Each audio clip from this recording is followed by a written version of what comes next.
Hello everyone, welcome back to my channel. Today I am ranking all of the brand new releases I watched in the month of September. So really quickly, I do have a little detail because I've been tweaking this video, trying to figure out what is best moving forward. And of course, I will talk about the brand new releases in the theater. But when it comes to streaming, I kind of want to be more concise and current when it comes to what I watch on streaming, because previously I used to talk about every single movie or TV show that I watched. So moving forward, I just want to remain current and talk about only brand new releases that I watch in the month that I'm talking about, because sometimes I would talk about movies on streaming from a couple of months prior that I just got around to. So I'm no longer doing that. I'm going to be current. I'm going to be current and concise. Just make it a quick, easy video. So I have 5 films to talk about from the month of September. So which movie landed at number 5? For me personally, it is Apartment 7A that I did watch on Paramount Plus.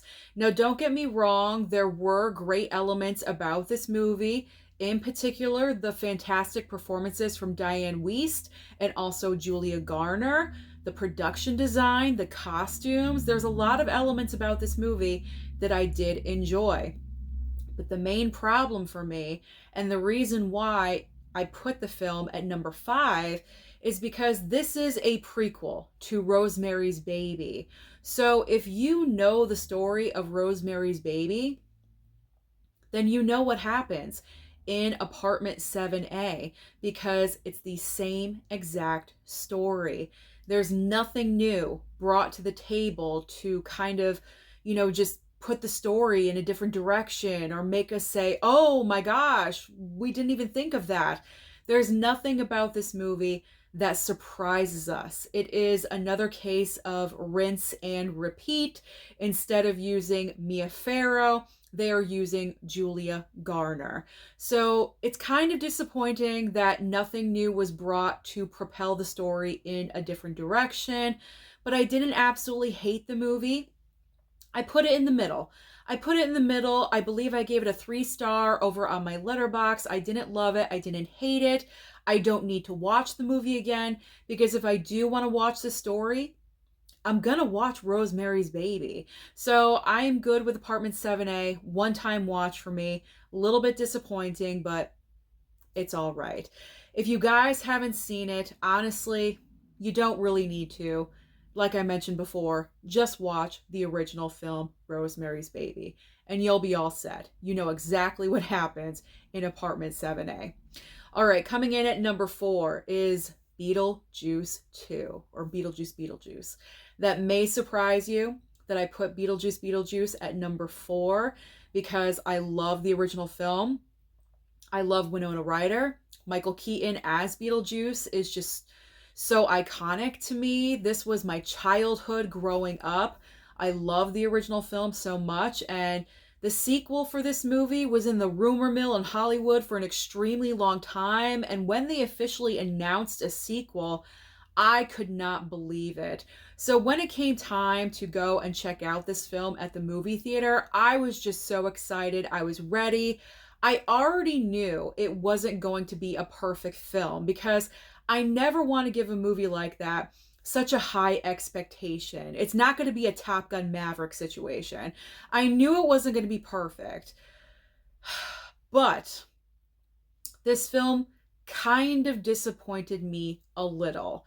I will say the positive notes about Beetlejuice 2 is obviously Michael Keaton walking back into the shoes, or stepping back into the shoes, walking, stepping, whatever, coming back as Beetlejuice is the number one best thing about this movie. It's like he never left the role. He knows how to play the character so well. He embraces it. He's just so fantastic. You can't picture any other actor playing Beetlejuice. Seeing Winona Ryder on the big screen again, you guys know I love her. She was a 90s icon for me. So seeing her back on the big screen, I loved it. Absolutely loved it. But the main problem for me was the case of just too many characters and too many plot lines. There was just so much stuff happening in this movie. If you removed at least two or three of the outside characters, there would not have been a change in the movie. It would have been the complete same movie, just with less people. And that's exactly what they needed. The film was overstuffed. Willem Dafoe's character, I don't even know. I'm still wondering why he was even in this movie. I don't understand. And then the actress, I forget her name, but I believe she's dating Tim Burton. But in the movie, she's playing the ex-wife of Beetlejuice. She had a fantastic opening, or introduction, I should say. Fantastic. I loved the music. I was like, okay, this is going to be interesting. And after that, I felt like they didn't really use her character at all. And then she comes in towards the very end and doesn't really make any kind of impact at all. So I thought she was kind of pointless. And then Justin Theroux's character was very annoying. We didn't really need him. So if you took out all three of those characters and just simplified the story and just trimmed the fat, I guess, that would have improved this movie by leaps and bounds. That was my main problem with this film. But I mean, this film was never going to live up to the original movie, because the original film, there's just something about it. It's got that magic. And they didn't really duplicate the magic of the first film. I mean, the box office total so far is definitely telling me that I'm wrong, because this movie is headed towards $400 million worldwide. That is incredible, but it doesn't live up. It doesn't live up to the original film. There's other nitpicks that I could say about Beetlejuice 2, but that was my main problem with the film. There was just too much going on.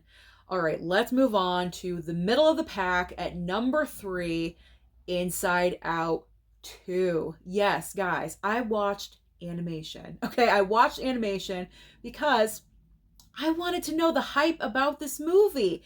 It is the biggest gross or largest grossing movie of the entire year so far. I wanted to see what all the hype was about. So when Inside Out 2 dropped on Disney Plus, like the last week of September, I knew I had to watch this. And on top of that, we watched the first Inside Out because I didn't want to be completely lost watching Inside Out 2. So we watched both movies within a couple of days of each other. So I hope you guys are proud of me, because you guys know I don't normally watch animation, and I watched 2 in like the span of 4 days. So that is pretty good. Now, when it comes to Inside Out 2, I really enjoyed this movie a lot. However, I will say, watching the first Inside Out, to me, that's a perfect movie. It was so fun. I was laughing constantly. It was just such a, no pun intended, but it was a joy to watch. It really, really was. I can see why. I believe it won Best Animated Feature at the Oscars. I could see why it did. It's such a perfect Pixar film. So I would give Inside Out 5 stars. When it came to Inside Out 2, I really enjoyed it. I did. But I wasn't laughing. I wasn't having as much fun as the first movie. And I think it's because with Inside Out 2, as Riley is getting older, the emotions are getting more serious, and obviously anxiety is introduced, and that's the main new emotion. And I didn't really care for anxiety, and that was probably the intention, is to not care for anxiety. I wanted to love anxiety because I have anxiety, so I know how it is. And I wanted to embrace her. I wanted to embrace anxiety. I really did.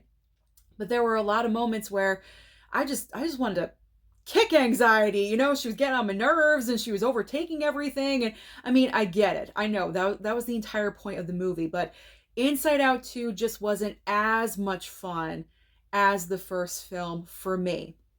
It's still a good movie. Still great. I gave it 4.5 stars. Just half star difference. That's really not that bad. So Inside Out 2 Had fun, not as much as the first movie, but I still really, really enjoyed it. So kudos to me. Kudos to us, because as a family, we don't really gravitate towards animation, but my mom loved it. My dad clapped. So there you go. That's all you need to know. If Daddy Blu-ray clapped, he enjoyed it. All right, runner up at number 2 is Speak No Evil. Yeah, Speak No Evil. I had a good time with Speak No Evil. The main reason why I wanted to go and check out Speak No Evil was for James McAvoy, because he's just so brilliant at portraying psychopaths, because he was just so amazing in Split and also Glass. And when I saw the trailer, one of many trailers, because they were they were rolling that trailer constantly at the movie theater over and over and over again for months before this release. I mean, they were just knocking out that trailer all the time. But the first time I saw the trailer really grabbed me because of James McAvoy and just the little touches, the little facial expressions that he would do, where he looks like he's normal, but then he gives a look like, huh, like he's just changing his face in subtle ways to allude that he's a psychopath. Like, there's really no one else that can do it as well as he does. So that was the main driving force to me watching this film, because this is a remake. This is a remake of a film that came out just 2 years ago. I'd never seen the original. I still haven't. So I had nothing to compare this movie to. I went in completely open-minded. I didn't look up anything. I was just excited to watch James McAvoy. And man, did he deliver. Absolutely deliver. He was just so awesome in this film. So creepy, so scary, just all of that anger and tension and psychoticness bubbling underneath the surface. He's playing it off like he's completely normal, but you know he's not. You know he is not. And then he has this creepy girlfriend, partner, wife situation. So freaking weird. Now, the other strong performance from this film is Mackenzie Davis. She is the wife in the other couple, the normal couple that gets seduced by the European couple to come over, and, her husband and their daughter. She gives an amazing performance. Very strong. She would be us if this was us. If it was me, if it was me in the situation, I would be the character of Mackenzie Davis, because her character always knows that there's just something not right here and she wants to leave. She wants to get out of the situation. But the husband, who's useless in this movie, he's just so useless.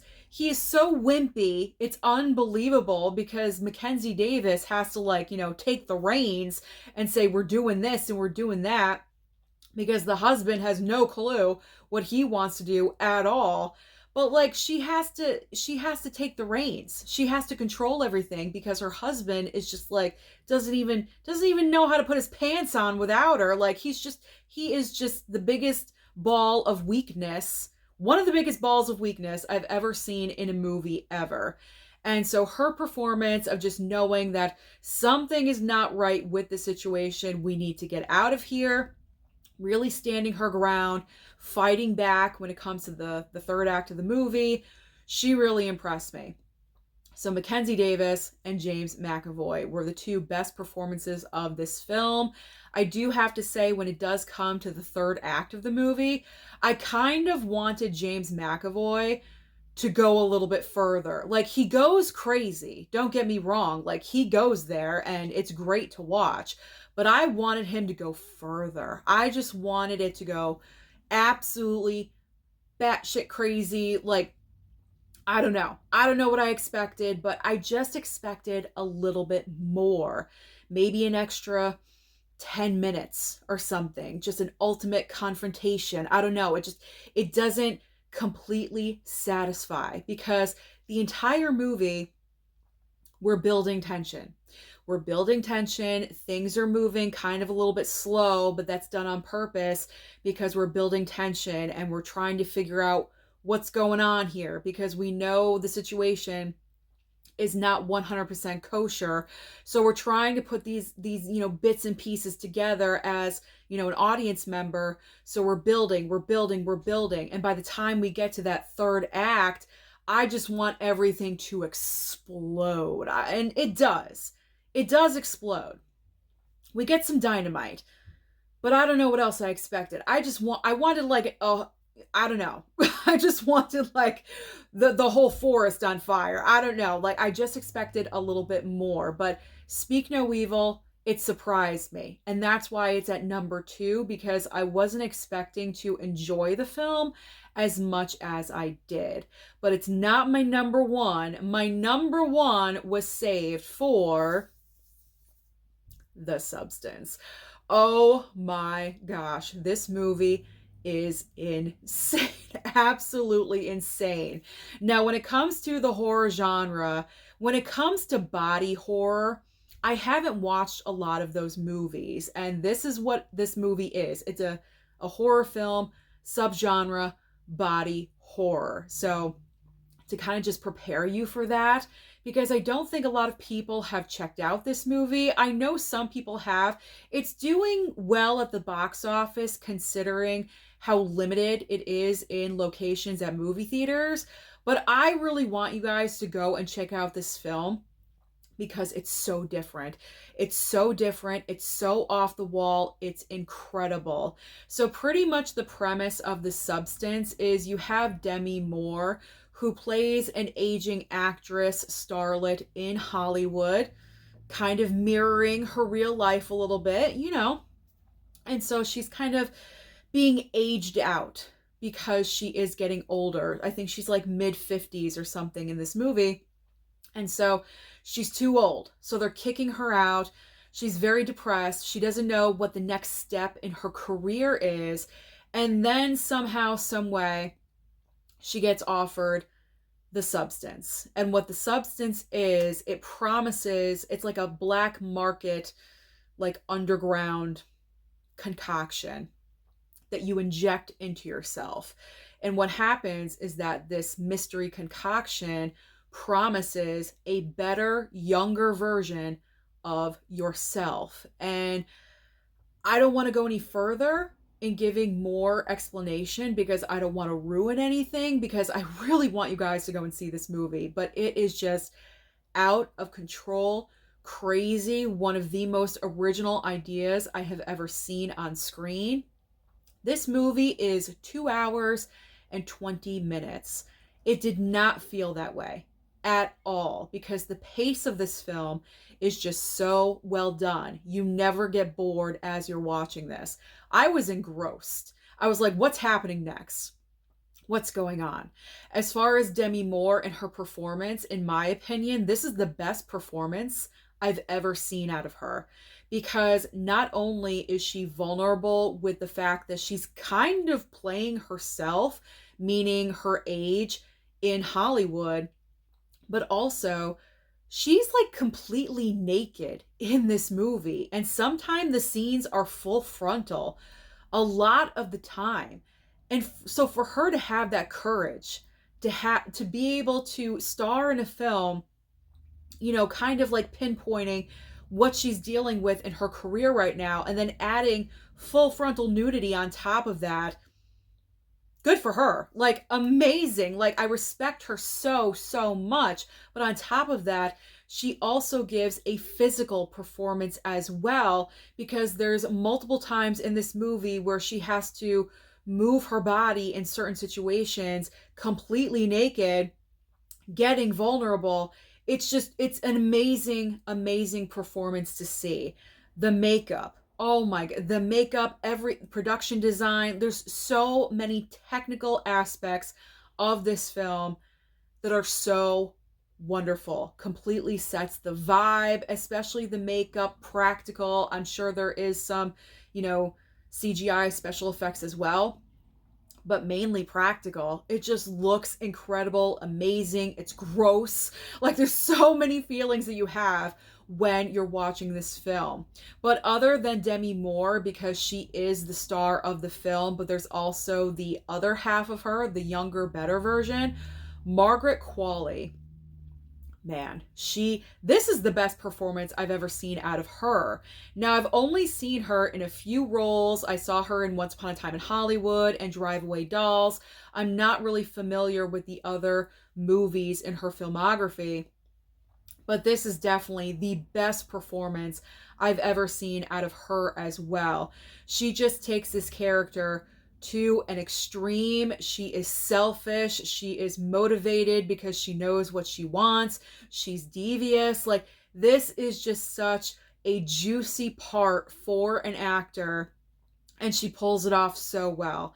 And then Dennis Quaid, also throw him into the mix. He's like a disgusting, seedy, like head of the company that Demi Moore's character used to work for, and pretty much he's the one that's firing her. Like, he's just so nasty in this film. There's just so many aspects about this movie that I really, really loved. The only drawback that I did not like, the only thing, was the very end of the film. And I'm not going to get into detail. Again, I don't want to ruin it for you, but I'd say the last 10, 15 minutes of the film, to me, it went over the top. It went over the top. It wasn't necessary. I got the entire message of the movie throughout the entire film, so I didn't need the extraness at the end to kind of like really drive it home, because I already got that. You know, the grass isn't necessarily greener on the other side. Just be happy with who you are kind of situation. I got it. I didn't need the extra 10, 15 minutes. But that is my only complaint. That is it. Other than that, the substance, you have to see it. Especially if you're into the body horror subgenre, you need to check out this movie. It's absolutely insane. So go and see it. Go and check it out for yourselves and comment down below and let me know what you think about that movie when you go and check it out. So that is my ranking. That is my ranking of every single brand new movie I watched in the month of September. So comment down below and let me know your thoughts about these movies. Do you agree with my ranking? Is yours a little bit different? Don't forget to like and subscribe before you leave, and I'll see you next time.